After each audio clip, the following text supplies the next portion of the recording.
Hello guys, welcome to my new channel. তোমরা দেখছো the spirited soul. আমি সঙ্গীতা। তো এটা আমার ফার্স্ট ব্লগ। তো আমি যেহেতু মেসে থাকি, তাই আমাকে নিজেকেই রান্নাবান্না করে খেতে হয়। তাই আজ উইকেন্ড স্পেশাল করে নিয়েছিলাম চিকেনের লাল লাল ঝোল। আর রাতের ছিল টক ডাল টমেটো দিয়ে। তো এই দিয়ে আজকে দুপুরের খাওয়া হবে। তো আমি আর আমার বেস্ট ফ্রেন্ড একসাথে থাকি। বেস্ট ফ্রেন্ডের মা এসেছিলো।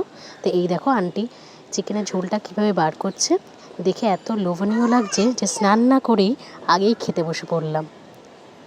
চিকেনটা খেতে দুর্দান্ত হয়েছিল। নিজে করেছিলাম বলে বলছি না, কিন্তু খেতে আসলেই অসাধারণ হয়েছিল। দেখতে পাচ্ছ কালারটা? আর জানি একটু রিচ হয়েছে, কিন্তু চিকেন না একটু রিচ না হলে আমার ভালো লাগে না। খেয়ে দিয়ে স্নানটা করে ঝটপট চলে গেলাম ছাদে একটু চুলটা শুকিয়ে একটু চারপাশটা এনজয় করছিলাম। বিকেলের সূর্যটা এত সুন্দর লাগছিল দেখতে। দেখো কি সুন্দর চারিদিকটা লাগছে। আর ওই যে দূরে ওইখানে আছে এসবিএসটিসির ডিপো।